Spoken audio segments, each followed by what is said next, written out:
Shalom, Yesus, saya bersyukur hari ini diberi kesempatan yang indah atas kemurahannya ya dalam hidup saya. Saya diberi kehormatan untuk memberitakan Injil yang melalui YouTube.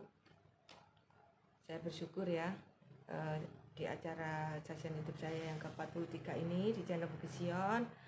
Saya bisa menemui saudara-saudara semua dimanapun berada yang dikasihi Tuhan dalam keadaan sehat dan tak kekurangan suatu apapun juga.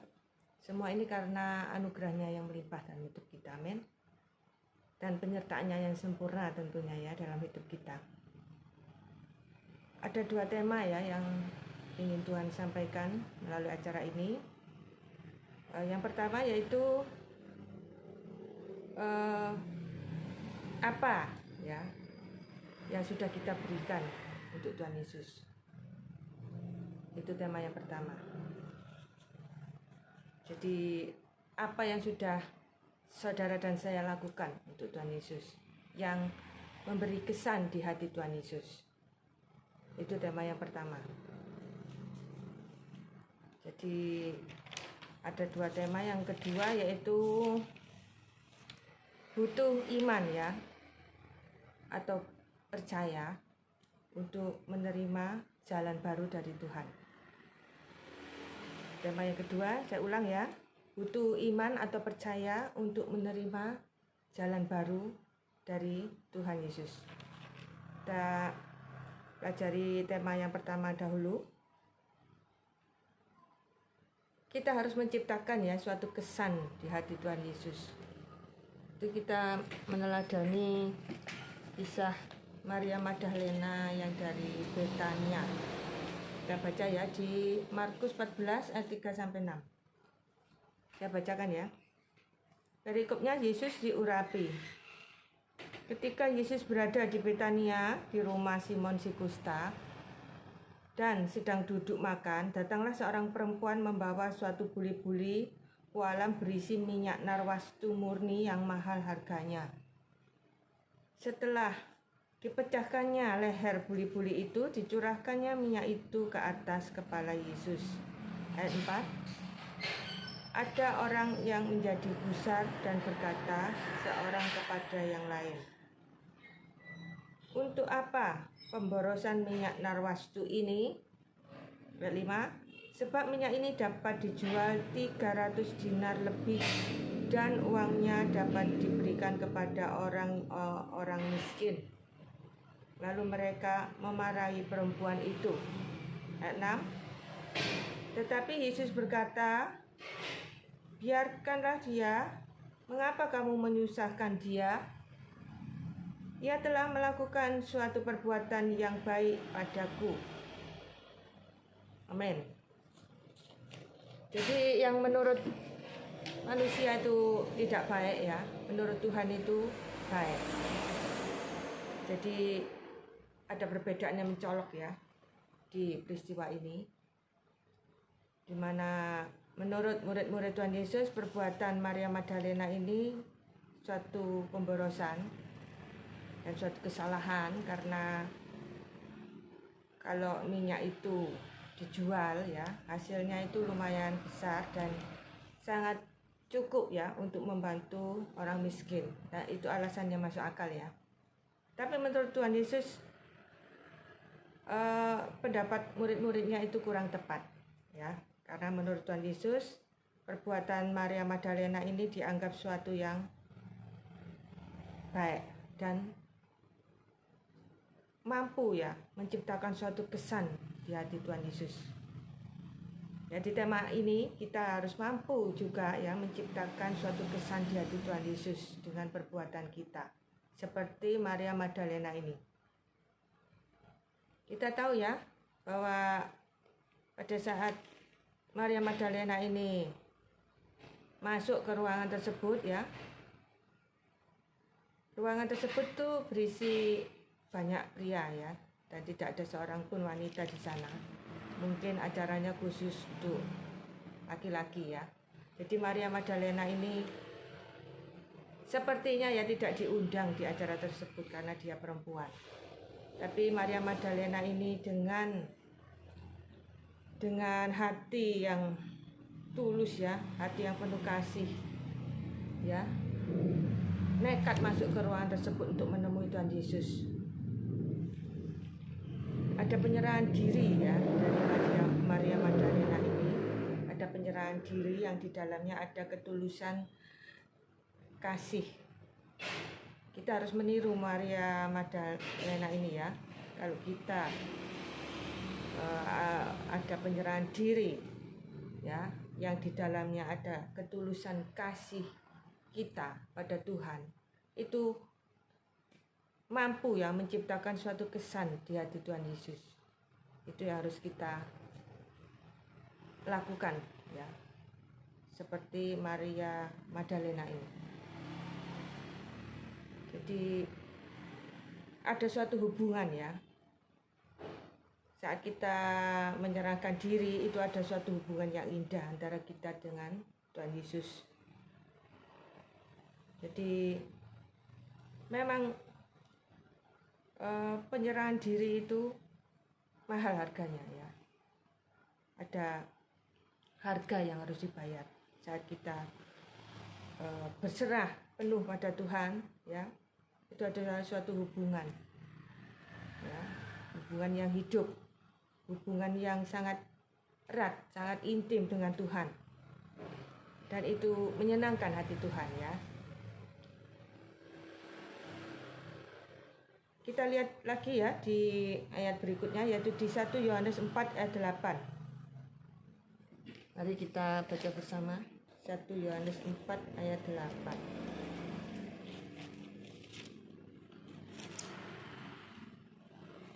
Sudah ketemu ya?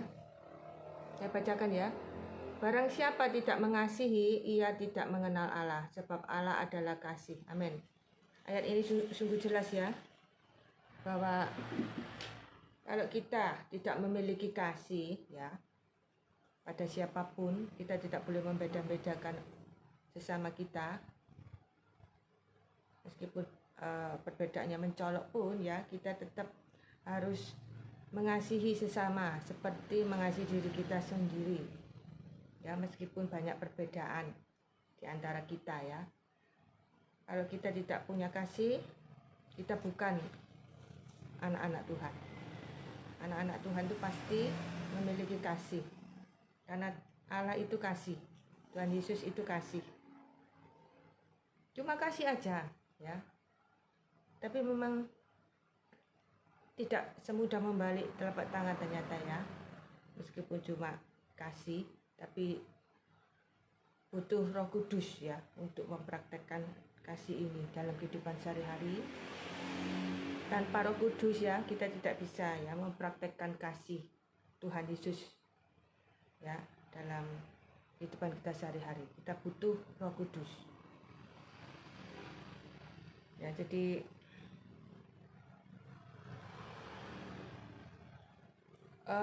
ada saatnya ya kita merasa sendiri ya, ada saatnya kita merasa tidak dihargai orang ya. Jangan takut, jangan khawatir, karena Tuhan Yesus itu tahu benar ya dari dalam diri kita, sedalam-dalamnya. Jadi jangan dengarkan ya penilaian orang. Tuhan Yesus yang menilai kita ya, bukan orang yang menilai kita. Jadi kita jangan takut, kita bersama Tuhan Yesus saja. Meskipun seolah-olah seisi dunia ini menolak kita ya, tidak mau berteman dengan kita, kita berteman dengan Tuhan Yesus saja. Tuhan Yesus saja sudah cukup. Amin. Jadi kembali ke tema ya, apa yang sudah kita berikan kepada Tuhan Yesus yang bisa menciptakan suatu kesan di hati Tuhan Yesus ya. Pemberian kita itu sanggup ya menciptakan suatu kesan di hati Tuhan Yesus. Itu yang penting ya. Di tema ini kita belajar bersama-sama ya, kita memberikan sesuatu yang mampu ya menciptakan suatu kesan di hati Tuhan Yesus. Kita belajar melalui ayat-ayat ini. Selanjutnya di Wahyu 3 ayat 10. Dan kita buka bersama-sama ya, di Wahyu 3 ayat 10. Saya bacakan ya. Karena engkau menuruti firman-Ku untuk tekun menanti Aku, maka Aku pun akan melindungi engkau dari hari pencobaan yang akan datang atas seluruh dunia untuk mencobai mereka yang diam di bumi. Amin. Jadi di ayat ini, ya, kalau kita menuruti firman-Nya dan tekun menantikan Tuhan Yesus, apapun yang terjadi ya, kita tetap tekun, tetap bertahan, tidak kehilangan iman, ya, maka Tuhan akan melindungi kita. Amin. Itu janji Tuhan. Kita bersyukur ya, ada perlindungan yang pasti dari Tuhan. Janji Tuhan ya dan amin. Ya, kita imani, kita dilindungi Tuhan. Senantiasa ya, setiap saat, setiap waktu. Sampai Tuhan datang kembali kedua kali, kita dalam perlindungannya. Amin. Selanjutnya yaitu di Mazmur 121 ayat 2 sampai 3. Mari kita buka bersama ya. Mazmur 121 ayat 2 sampai 3. Pertolonganku ialah dari Tuhan yang menjadikan langit dan bumi. Ayat 3. Ia takkan membiarkan kakimu goyah. Penjagamu tidak akan terlelap. Amin. Sungguh indah ya ayat ini dan menguatkan iman kita. Kita bersyukur ya, pertolongan Tuhan itu selalu datang tepat waktu ya, dan indah pada waktunya. Amin. Dan Tuhan itu adalah penjaga kita yang tidak pernah terlelap. Luar biasa ya. Ibaratnya itu kalau kita punya satpam itu 24 jam non-stop ya menjaga kita. Tapi Tuhan ini lebih dari itu tentunya ya, karena Tuhan Yesus itu maha hadir, maha kuasa, bisa melakukan apa saja ya yang tidak bisa dilakukan oleh manusia. Luar biasa ya, kita bersyukur ya, kita dijagai oleh Tuhan Yesus yang maha hadir tersebut ya. Kalau satpam kan terbatas ruang dan waktu ya, kadang bisa melakukan kesalahan dalam menjaga kita ya, bisa karena suatu hal tidak masuk ya, sakit tidak masuk. Misal kita punya satpam ya, itu sering melakukan kesalahan. Kalau Tuhan Yesus itu tidak pernah ya, tidak pernah sedetik pun tidak menjaga kita. Dia tidak pernah terlelap. Amin. Luar biasa ya. Jadi itulah ya yang bisa kita pelajari di tema ini, dan kita belajar lebih jauh ya tentang arti nama Tuhan. Bahasa Ibrani Tuhan itu adalah YHWH. Nama ini terlalu kudus ya, dan tidak boleh diucapkan sembarangan ya pada zaman itu, zaman Perjanjian Lama ya. Itu nama Tuhan dalam bahasa Ibrani itu YHWH. Itu nama yang sangat kudus, tidak boleh diucapkan sembarangan ya. Zaman Perjanjian Baru pun juga ya, kita tidak boleh menyebut nama Tuhan dengan sia-sia. Arti nama YHWH yaitu yang ada 3 ya artinya. Yang pertama yaitu yang sudah ada. Bahasa Inggrisnya itu the existing one. Yang kedua yaitu yang maha hadir. Ya, dan yang ketiga yaitu pribadi yang memiliki eksistensi diri sampai kekekalan. Ya. Apa arti eksistensi Tuhan? Artinya itu keberadaan Tuhan Yesus atau hadirat Tuhan Yesus ya, eksistensi Tuhan itu. Kehadiran atau keberadaan Tuhan Yesus ya, itu bertujuan untuk apa? Satu ya, ada 4 hal ya, tujuan eksistensi Tuhan dalam hidup kita ya. Kita selalu ya merindukan hadiratnya setiap saat, setiap waktu. Kita rindu ya kehadirannya dalam hidup kita ya, setiap saat, setiap waktu. Karena begitu indah kita berada dalam hadirat Tuhan senantiasa. Tujuannya apa? Ya, kehadiran Tuhan dalam hidup kita senantiasa. Ada 4 hal. Yang pertama yaitu menyatakan empati. Ya. Kalau kita pernah gagal ya, pernah melakukan kesalahan yang besar sekalipun ya, itu Tuhan selalu ya mensupport kita ya, selalu menginsafkan kita ya, tidak menyala-nyalakan kita ya, tidak memojokkan kita, tidak menghakimi kita ya, tetapi selalu menginsafkan kita dan menuntun kita ke segala kebenaran. Ya, tidak pernah Tuhan Yesus itu memarahi kita ya saat kita gagal atau kita salah. Dia penuh kasih. Ya, dia tidak pernah memarahi kita. Dia hanya menginsafkan dan menuntun kita ke segala kebenaran dengan penuh kasih. Yang kedua yaitu menyelesaikan yang tidak terselesaikan. Yang ketiga membuktikan komitmennya ya, komitmen Tuhan Yesus maksudnya. Jadi membuktikan bahwa Tuhan Yesus itu selalu menepati janji, selalu berkomitmen ya dan amin. Tuhan Yesus tidak pernah gagal ya. Yang keempat, menyertai dan meneguhkan kita. Tuhan Yesus selalu menyertai kita ya, dan tidak pernah melepaskan tangannya, memegang tangan kita.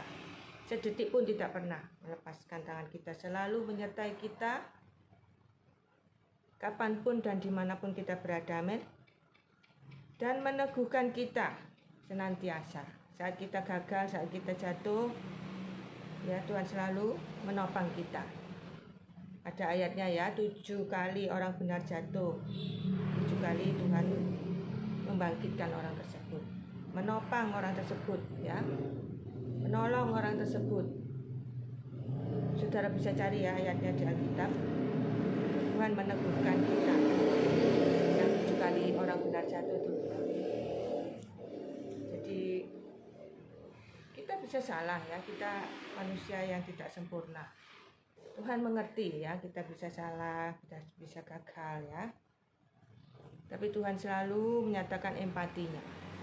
Dia tidak pernah ya memarahi kita ya, menyala-nyalakan kita, menghakimi kita, tetapi dia menginsafkan dan menuntun ke segala kebenaran. Dan dia adalah penjaga yang tidak pernah terlelap. Luar biasa ya, kita punya penjaga yang hebat, yang dahsyat, yang selalu menjaga kita senantiasa, amin.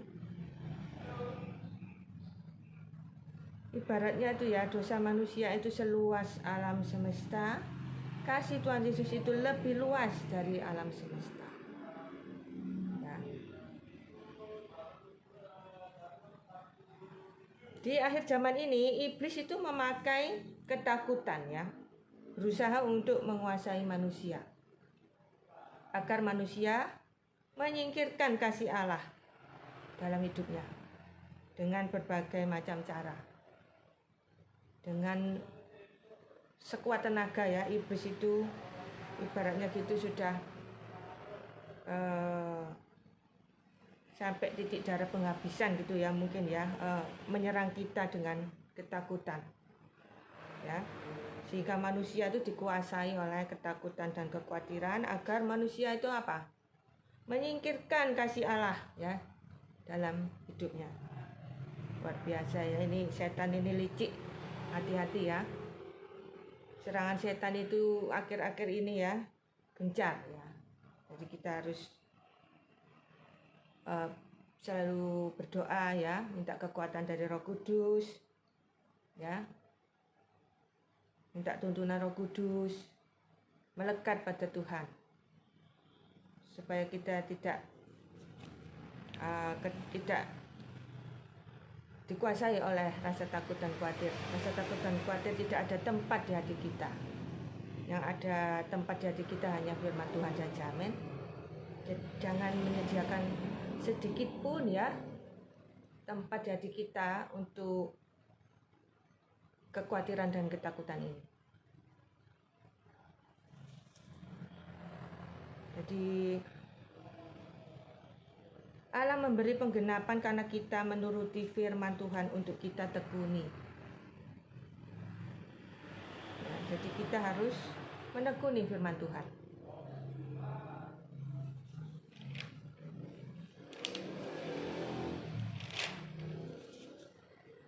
Nah, kita belajar lagi ya. Jadi ketekunan itu salah satu ciri orang yang cinta Tuhan. Jadi ketekunan itu penting ya, untuk membuktikan ya bahwa kita itu benar-benar cinta Tuhan. Salah satu buktinya yaitu kita harus tekun. Ketekunan itu gabungan dari 3 hal. Yang pertama yaitu ketahanan, yang kedua keyakinan yang mutlak, dan yang ketiga kepastian. Bertahan ya, bertahan dalam segala pergumulan atau penderitaan ya, atau permasalahan itu penting ya. Kita harus bertahan, jangan mudah putus asa, jangan mudah menyerah ya dengan badai kehidupan ini, topan kehidupan ini ya, seperti kapal di tengah samudera yang kena ombak besar ya, terombang-ambing, diombang-ambingkan ombak ya, tapi kapal ini tidak akan tenggelam. Amin. Jadi kita harus bertahan apapun yang terjadi ya. Dengan bertahan itu ketakutan akan sirna, kekhawatiran akan sirna kalau kita mampu bertahan ya, dengan kekuatan Roh Kudus tentunya ya. Kita tidak bisa bertahan ya tanpa Roh Kudus. Oleh sebab itu kita harus minta kekuatan dari Roh Kudus untuk bertahan dalam menghadapi apapun juga, sesulit apapun juga, kita tetap harus bertahan. Amin. Tuhan Yesus datang ke dunia ini dengan kasih ya, untuk mengubah kita ya, supaya kita tuh menjadi serupa ya dengan Dia, mempunyai karakter seperti karakter Tuhan Yesus.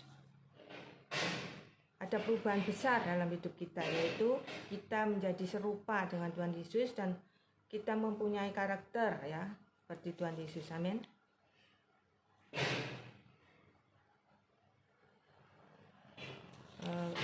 Itulah ya tema yang pertama. Kita masuk tema yang kedua, yaitu butuh iman atau percaya saat Tuhan memberi kita jalan baru. Semua manusia itu senang ya kalau mendengar kata baru itu ya, mobil baru, baju baru, sepatu baru ya, dan semua orang itu senang serba instan, serba cepat ya, senang sesuatu yang baru, dan sesuatu yang baru itu datangnya itu instan atau cepat. Itu tidak sesuai ya dengan rancangan Tuhan, dengan rencana Tuhan, dengan cara Tuhan. Karena cara Tuhan itu biasanya itu butuh waktu atau proses, tidak instan ya. Kalau instan itu cara manusia, kalau cara Tuhan itu butuh waktu atau proses. Di tema yang kedua ini ya, kita kadang itu kurang percaya ya, nggak yakin dengan jalan baru yang diberikan Tuhan. untuk kita, yang harus kita jalani ya. Tuhan maunya apa, kehendak Tuhan apa dalam hidup kita, itu harus kita lakukan. Itu sesuatu yang baru atau jalan yang baru. Itu kadang kita nggak siap nih, karena kita kurang percaya. Oleh sebab itu butuh iman atau butuh percaya ya, untuk menerima ya jalan baru dari Tuhan ini. Kita belajar ya dari tema ini. Jadi maksudnya jalan yang baru itu jalan yang belum pernah ada sebelumnya. Ya, jadi maksud dari baru ya, itu belum pernah ada sebelumnya. Jadi kita belajar ya, kita belajar bersabar dalam proses ya, saat Tuhan memberikan sesuatu yang baru dalam hidup kita, memberikan jalan yang baru dalam hidup kita harus sabar dalam proses, karena proses itu biasanya sangat-sangat menyakitkan ya, dan itu tidak semua orang sanggup, tidak semua orang mampu ya masuk dalam proses pembentukan dari Tuhan tersebut. Oleh sebab itu kita harus minta kekuatan dari Roh Kudus, supaya kita saat kita diproses itu kita kuat ya dalam proses pembentukan dari Tuhan tersebut. Itu kita kuat dan kita mampu melewatinya dengan baik. Kita akan membaca ayat ya di tema ini, yaitu di Yesaya 43 18 sampai 19. Mari kita baca bersama-sama ya. Yesaya 43 18 sampai 19. Firman-Nya, janganlah ingat-ingat hal-hal yang dahulu, dan janganlah perhatikan hal-hal yang dari zaman purbakala. Ayat 19. Lihat, aku hendak membuat sesuatu yang baru, yang sekarang sudah tumbuh. Belumkah kamu mengetahuinya? Amin. Ya, jadi Tuhan itu berpesan ya pada kita, bahwa kita ini bersyukur ya, karena Tuhan itu membawa kita ya ke sesuatu yang baru dalam hidup kita. Amin. Kita harus siap ya dengan iman ya, masuk dalam proses dari Tuhan tersebut untuk menerima sesuatu yang baru dari Tuhan. Kita siap di proses, sakit loh ya, jangan takut ya, karena Roh Kudus pasti memampukan kita. Amin. Jadi kita belajar ya, belajar untuk percaya meskipun kita belum melihat belum melihat jalan baru tersebut ya, sesuatu yang baru tersebut yang dijanjikan Tuhan tersebut belum terlihat dengan jelas, masih remeng-remeng gitu ya, mungkin kita harus percaya ya, kita harus percaya bahwa apa yang Tuhan berikan itu pasti yang terbaik untuk kita. Jangan ragu sedikit pun ya. Dari ayat ini ya, dari ayat ini kita belajar, Tuhan itu seperti bertanya ya pada kita, apakah kita mau membuka diri untuk hal-hal yang baru dari Tuhan? Ya. Tuhan itu tidak tanya apakah kita mampu, tetapi tanya pada kita apakah kita mau. Ya. Karena banyak orang yang tidak mau. Ya. Karena ya maklum ya, karena kita manusia kan terbatas ya, tidak bisa melihat secara komplit, secara keseluruhan apa yang terjadi di di masa yang akan datang ya. Jadi kadang tuh kita kurang percaya ya, masih ragu-ragu. Nah, itu kita butuh percaya yang mantap ya, yang iman yang teguh ya, untuk kita menerima sesuatu yang baru dari Tuhan. Kita bersyukur ya, kita diberi sesuatu yang baru dari Tuhan. Sesuatu yang baru tersebut adalah perubahan besar ya dalam hidup kita, baik secara individu maupun secara tubuh gereja. Jadi sesuatu yang baru tersebut ya adalah perubahan besar dalam hidup kita.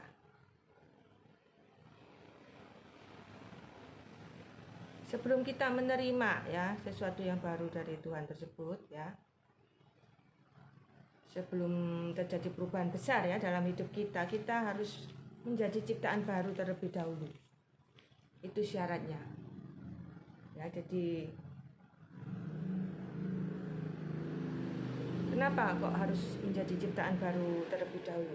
Ya, baru menerima sesuatu yang baru dari Tuhan. Karena dunia ini sudah jatuh ya dalam kegelapan. Jadi kita harus menjadi ciptaan baru. Ciptaan baru ini bicara tentang identitas kita. Identitas kita harus baru ya. Dari manusia lama menjadi manusia baru. Dari manusia yang berdosa jadi manusia yang diselamatkan, yang diampuni dosa-dosanya, putih seperti salju, menjadi ciptaan baru ya, menjadi anaknya ya, menjadi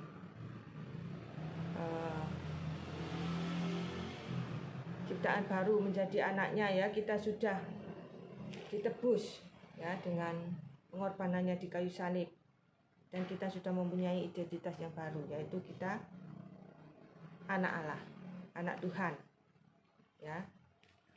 Kita bersyukur ya, kita punya identitas yang baru. Kalau identitas dari dunia ini kan biasanya itu kan identitas yang dari sistem dunia ini itu biasanya kan hierarki ya, ada hierarki, kelas-kelas, perbedaan sosial ya, pangkat, posisi, jabatan, latar belakang, kesukuan dan lain-lain. Ya, itu identitas dari dunia. Kalau identitas dari Tuhan itu, kita adalah ciptaan yang baru, kita anak-anaknya ya. Kita ini imamat yang rajani, kita ini mempelainya ya, itu identitas kita. Warga surgawi ya. Jadi dengan identitas yang baru, kita akan menerima sesuatu yang baru dari Tuhan ya. Yaitu apa?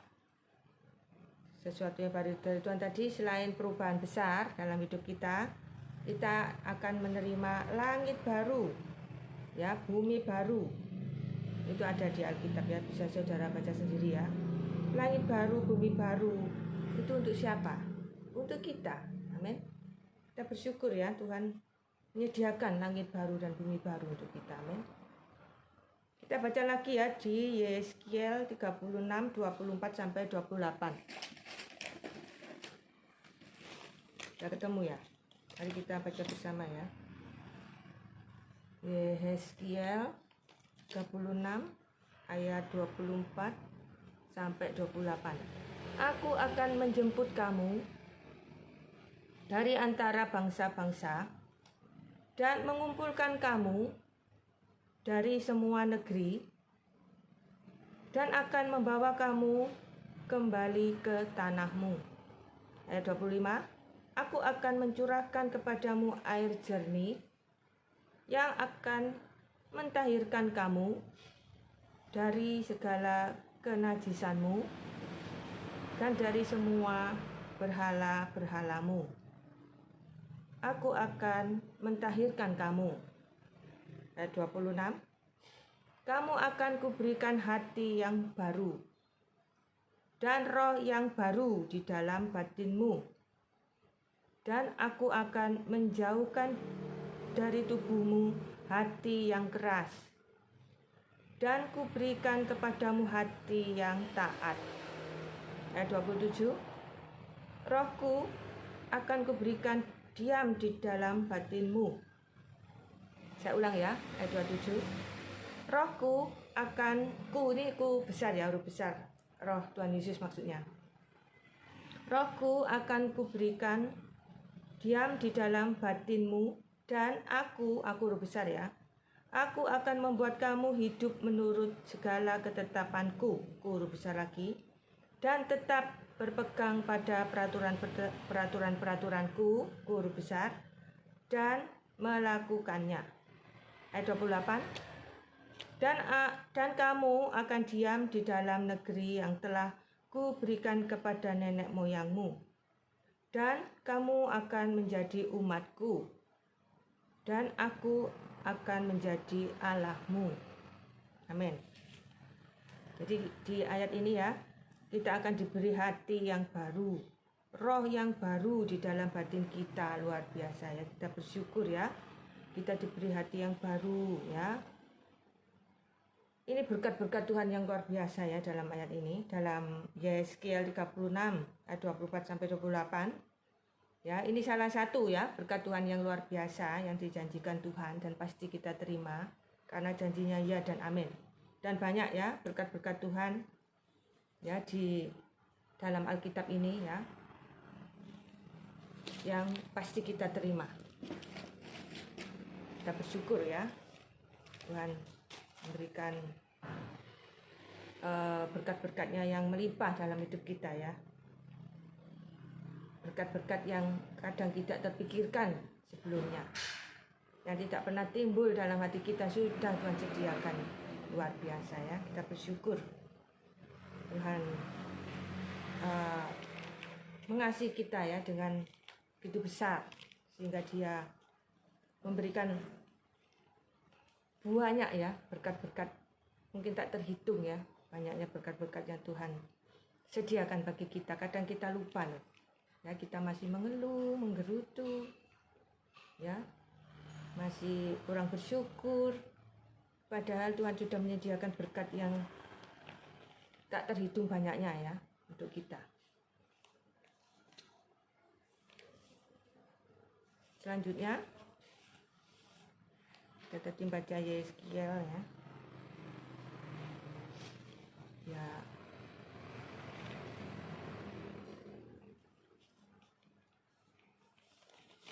Yeskiel, lalu kita sampai Yeskiel tadi. Yeskiel itu kedua, bentar ini catatan saya. Yang ketiga kita masuk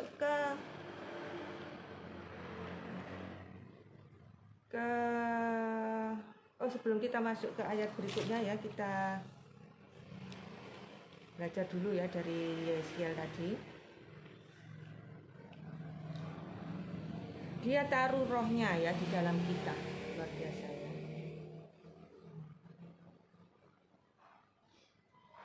Jadi untuk mendapatkan hal yang baru dibutuhkan proses kita dibentuk ya. Tidak bisa ya tanpa proses. Jadi untuk mendapatkan hal yang baru, syaratnya kita harus diproses terlebih dahulu. Ya, kita diproses. Apa maksudnya diproses? Kita harus meneladani karakter Tuhan Yesus. Apakah kita bisa ya meneladani karakter Tuhan Yesus dalam kehidupan kita sehari-hari? Apakah kita bisa sabar ya jika kita dihina ya, tidak diperhatikan, diludahi, dicambuk, kita tidak marah, tidak membalas, ditampar pipi kiri, kita tidak membalas. Apakah kita sanggup ya meneladani karakter Tuhan Yesus dan kita mempraktekkannya dalam kehidupan sehari-hari, ya kita pasti sanggup. Ya, karena Tuhan Roh Kudus yang akan memampukan kita. Amin. Tanpa Roh Kudus kita pasti tidak sanggup ya. Siapa yang sanggup ya mengasihi musuh ya, balas kejahatan dengan kebaikan, sesuatu yang sangat berat. Rasanya mustahil untuk kita lakukan ya. Tapi kita bersyukur ya, ada Roh Kudus dalam kita yang memampukan kita melakukan semuanya itu. Kita bisa mempunyai karakter seperti Tuhan Yesus karena Tuhan Roh Kudus yang ada dalam kita yang memampukan kita. Amin. Memang nggak enak banget ya kalau kita itu diproses itu ya. Tapi kita pasti bisa melewati proses tersebut ya. Jadi kita harus berserah penuh pada Tuhan.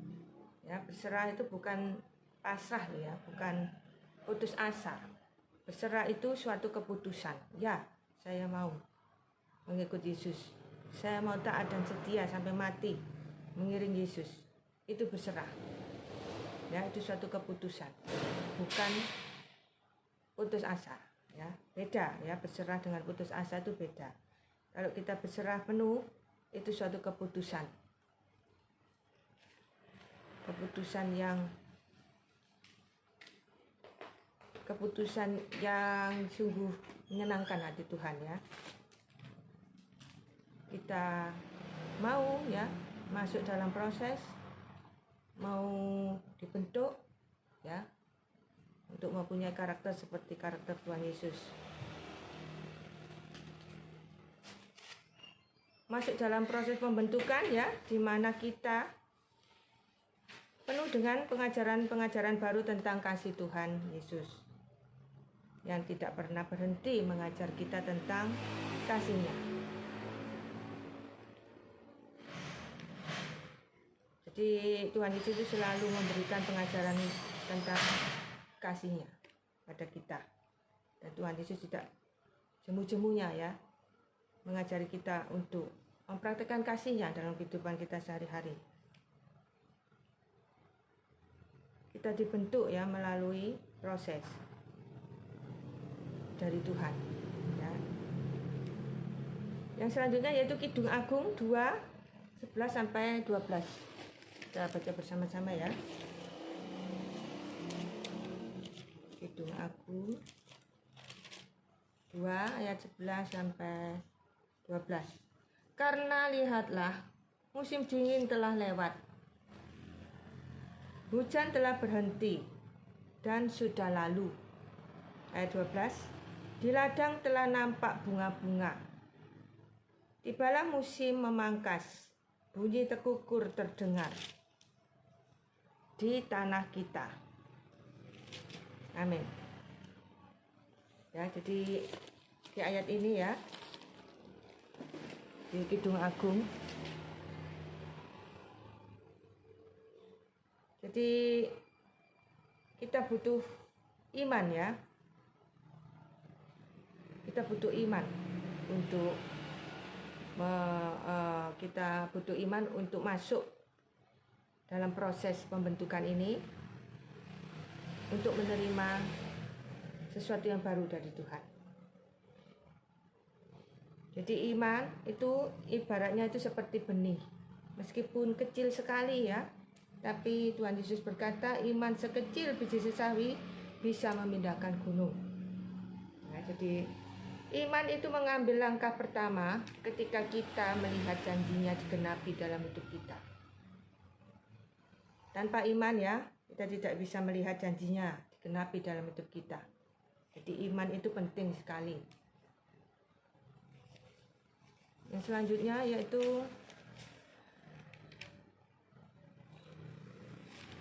kita tuh cenderung ya, inginnya itu instan ya, inginnya itu mujizat itu terjadi hari ini juga ya. Saat kita berdoa minta mujizat, langsung celing ya, mujizat terjadi.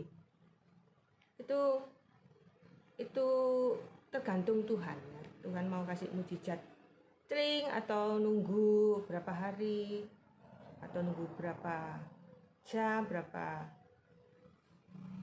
minggu, berapa kadang tahunan ya mujizat Tuhan itu datangnya ya. Seperti yang saya alami itu 6 tahun baru mujizat Tuhan terjadi dalam hidup saya. Itu kesaksian hidup saya ya. Jadi tiap orang itu beda-beda.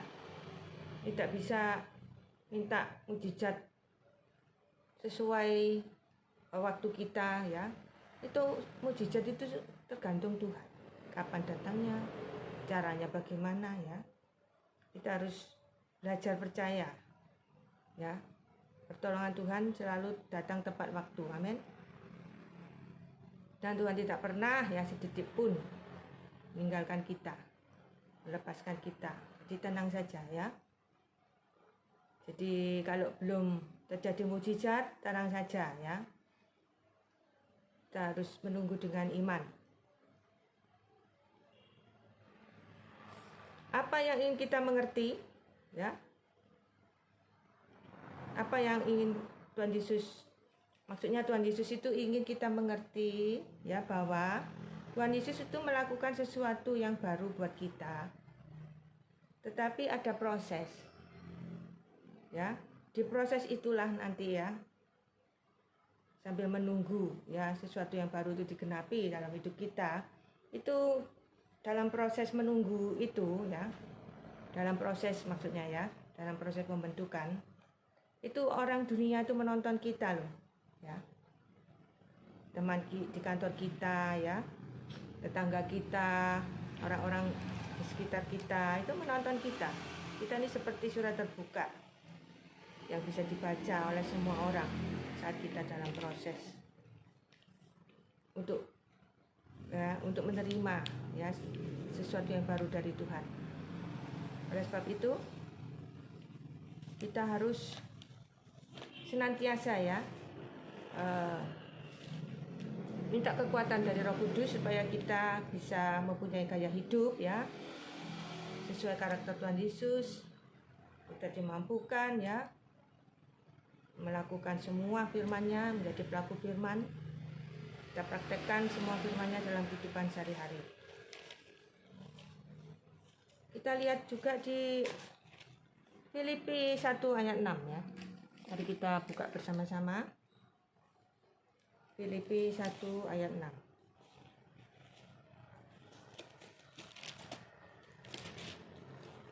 Kita ketemu ya. Mari kita baca bersama. Akan hal ini aku yakin sepenuhnya, yaitu Ia huruf besar ya, yang memulai pekerjaan yang baik di antara kamu, akan meneruskannya sampai pada akhirnya pada hari Kristus Yesus. Saya ulang ya. Filipi 1 ayat 6. Akan hal ini aku yakin sepenuhnya, yaitu Ia huruf besar ya, yang memulai pekerjaan yang baik di antara kamu, akan meneruskannya sampai pada akhirnya pada hari Kristus Yesus. Amin. Di ayat ini ya kita belajar akan Allah itu pakai kita ya supaya dunia itu melihat Tuhan Yesus ya melalui hidup kita. Di ayat ini ya. Jadi di ayat ini ya kita bisa melihat ada 3 hal penting ya yang harus kita ketahui, yaitu Allah memerintah kekal. Yang kedua, Allah mengasihi kita kekal. Yang ketiga, Allah memutuskan ya untuk memilih manusia untuk menjadi representatifnya Tuhan Yesus. Saya ulang ya. Jadi di ayat ini kita belajar ya bahwa ada 3 hal penting yang harus kita perhatikan. Yang pertama, Allah memerintah kekal. Yang kedua, Allah mengasihi kita kekal. Yang ketiga, Allah memutuskan untuk memilih manusia untuk menjadi representatifnya Tuhan. Apa itu representatif? Ya itu tadi ya. Karena Allah tidak kelihatan, maka Allah pakai kita ya supaya dunia melalui kita. Itu arti representatifnya Tuhan. Ya, jadi kita bersyukur ya. Kita bersyukur Tuhan memilih kita menjadi representatifnya Tuhan. Ya, jadi orang boleh melihat Tuhan Yesus ya melalui hidup kita sehari-hari. Kita harus menjaganya ya. Jangan sampai orang melihat setan ya dalam kehidupan kita sehari-hari, itu menjadi batu sandungan ya. Jadi kita harus benar-benar ya berjuang ya untuk menjadi representatifnya Tuhan, supaya dunia boleh melihat dalam kita ada Tuhan Yesus. Amin. Kita belajar lagi ya lebih jauh. Ada dua hal dasar ya yang harus kita perhatikan sehubungan dengan tema yang kedua ini. Yang pertama yaitu belajar merenungkan. Yang kedua yaitu belajar untuk berbuah. Ya kita belajar ya untuk merenungkan firman Tuhan siang dan malam. Ya, hasil perenungan itu ada dua, yaitu pemahaman dan pengertian. Kalau kita paham, kita pasti mengerti. Ya, dari mengerti itu Tuhan berkomunikasi dengan kita melalui firman-Nya yang kita baca di Alkitab. Ya, itu kita bisa mengerti apa maksud Tuhan ya melalui ayat-ayat yang kita baca. Ya, itu kita harus paham dulu. Kalau kita sudah paham, baru kita bisa mengerti apa maksud Tuhan melalui ayat yang kita baca. Itu butuh perenungan. Ya, perenungan ini penting sekali. Jadi sediakan waktu ya. Kan kita punya waktu dalam sehari kan 24 jam ya. Kita sisihkan waktu untuk merenungkan firman Tuhan ini, supaya kita bisa memahami dan mengerti ya apa pesan Tuhan melalui ayat-ayat yang kita baca setiap hari. Jadi kita sisihkan waktu juga untuk membaca Alkitab setiap hari ya, sehingga Tuhan bisa berkomunikasi ya dengan kita melalui ayat-ayat yang kita baca tersebut. Kita juga harus tahu ya bahwa takdir itu bukan orang yang menentukan ya, tetapi itu pilihan kita. Jadi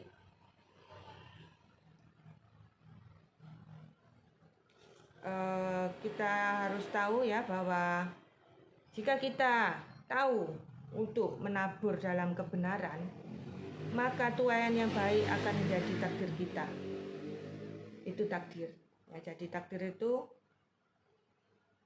adalah pilihan kita. Kita mau menabur apa? Kita mau menabur kebaikan, kita akan menuai kebaikan. Kita menabur kebencian, kita akan menuai kebencian pula. Kita kalau menabur syukur, kita akan menuai pemulihan, kesembuhan, ya, dan hal-hal baik lainnya. Amin.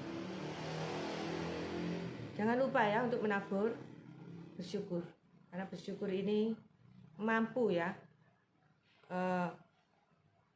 mampu memulihkan ya, baik kesehatan kita, ekonomi kita ya, apa-apa yang rusak itu Tuhan gantikan.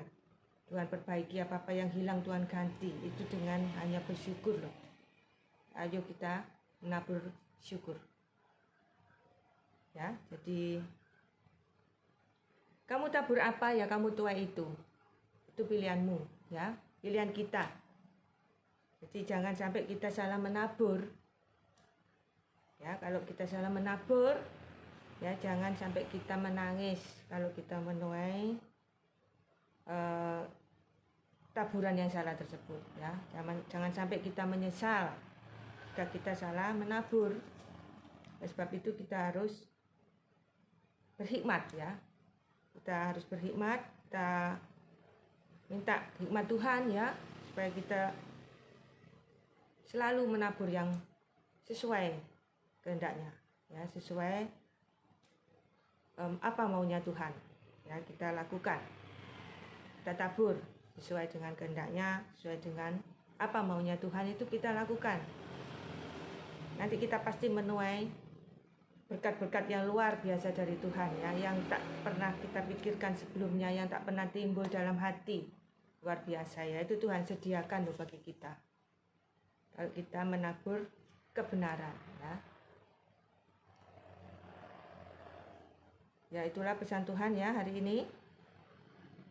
Dan untuk kita menghadapi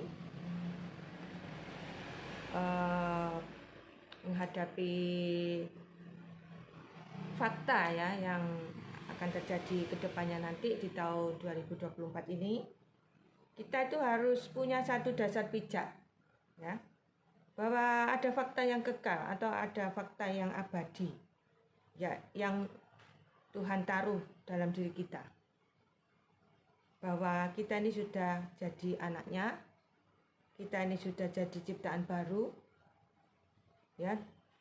Tuhan Yesus mau bawa kita ke jalan baru, ya. Tuhan Yesus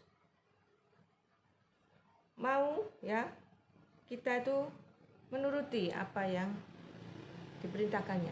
Kita harus peka, ya, kita harus dengar-dengaran kan suara Tuhan, ya. Tuhan itu membawa kita kemana, ya. Tuhan itu ingin kita itu melakukan apa, itu harus kita responi, ya. Kita harus taat dengan kehendaknya, dengan apa maunya Tuhan kita lakukan. Kita harus begini, kita harus begitu, ya. Kita tahu, ya, semua itu Tuhan yang mengatur. Tiap orang tuh tidak sama, ya. Jadi tiap orang itu tidak sama, Tuhan inginnya bagaimana, itu tiap orang tidak sama. Tapi yang jelas itu kita tahu bahwa kalau Tuhan yang memerintahkan itu pasti yang terbaik untuk kita, amin. Jadi kita harus siap, ya, dibawa masuk ke jalannya Tuhan. Kita harus punya iman yang kuat supaya kita tahan dalam proses, ya.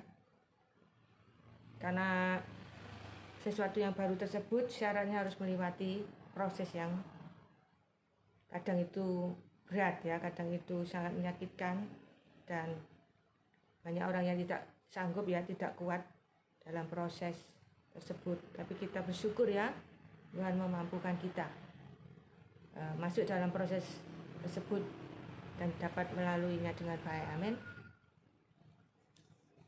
Jadi kita harus percaya, ya, saat kita menabur untuk pekerjaan Tuhan pun itu tidak sia-sia, ya. Jadi Tuhan itu selalu memberi kita yang terbaik, ya. Jangan khawatir, ya. Kita meskipun kadang pelayanan kita tidak dianggap, ya, dianggap sebelah mata orang-orang lain, ya, pelayanan kita tidak dihargai, maksud kita baik, terimanya tidak baik, sabar, ya. Kita harus sabar dalam melayani Tuhan. Itu kadang apa yang kita harapkan bertolak belakang, ya, dengan kenyataan. Itu kita harus bersabar dalam pelayanan, minta tuntunan Roh Kudus, minta kekuatan Roh Kudus, dan pasti pelayanan kita tidak sia-sia, ya. Itu pesan Tuhan hari ini. Saya akhiri acara ini sampai di sini. Terima kasih. sudah mengikuti acara ini dari awal sampai akhir. Sampai ketemu di acara selanjutnya. Tuhan Yesus memberkati. Shalom.